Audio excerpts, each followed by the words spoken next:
كانت جمهورية الريف رمزا للتحرر والكرامة وذات سيادة كاملة على أراضيها. لكن هذا الحلم لم يدم طويلا بسبب أن الجمهورية الريفية تعرضت لمؤامرات دولية وتواطؤ قوى استعمارية داخلية وخارجية، مما أدى إلى قمعها وعودة الريف إلى سيطرة القوى الاستعمارية ثم النظام الوظيفي المغربي الذي فرض هيمنته بعدما سمي باستقلال المغرب سنة 1956.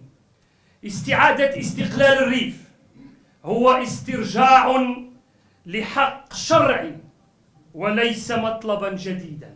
بعد بداية ديال الحراك اللي كان في 2016 المخزن فتح واحد كيف سأسميه، يعني ما لقيتش شي مصطلح، واحد حملة بشعة اختطف أكثر من 1300 مواطن ريفي. ذنبهم الوحيد أنهم خرجوا في احتجاجات سلمية حضارية من أجل تحسين شروط ديال الحياة تليق بواحد الشعب يعني ضحى وقدم الغالي والنفيس، إذ به أن ردة الفعل النظام المخزني كان الاختطافات وعسكرة الريف، إضافة مجموعة من الجيوش تجوب الريف، ترهيب المنطقة. كما سبق وقلت اختطاف أكثر من 1200. إلى حدود الساعة لا يزال القيادة ديال الحراك الريف متواجدين في سجون ديال الاحتلال. أعتقد عددهم يصل إلى 15 هذو يعني قيادة ديال الحراك، أبرزهم نصر الزفزافي، محمد جلول. هؤلاء حكموا ب20 سنة سجنا نافذة فقط أنهم طلبوا بالحقوق ديالهم. ستظل جنوب إفريقيا تدعم قضية الريف ومسار كفاحهم للتحرر، ونحن ندعم أيضا القضية الصحراوية. جمهورية الريف عقدت عدة أشغال دبلوماسية في جنوب إفريقيا. العديد من القوى السياسية توصلت إلى قناعة بضرورة تحرر الريفيين واستعادة السيادة وحق المصير، ونحن نؤمن بأن المغرب دولة إسلامية مثل ما هو الحال لجمهورية الريف.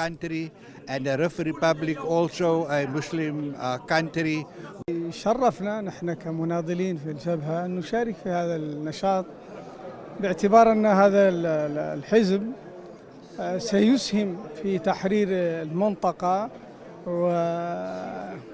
ويكون عامل جديد في خلق ديناميكية فيما يخص العلاقات والاستقرار والأمن والجوار وحسن الجوار إلى آخره. لذلك هناك العنصر الآخر الذي هو حق للريف في أن يقروا مصيرهم، يعني وهذا نحن على كل حال نناصره. والتسلط الملكي المغربي ليس فقط على أهل الريف وإنما على أهل الصحراء، كما اعتدى على الجزائر وهدد موريتانيا. بالتالي هذا السرطان على كل حال الذي يسبب كل المشاكل القائمة في المنطقة اليوم خدمة لأجندات أجنبية.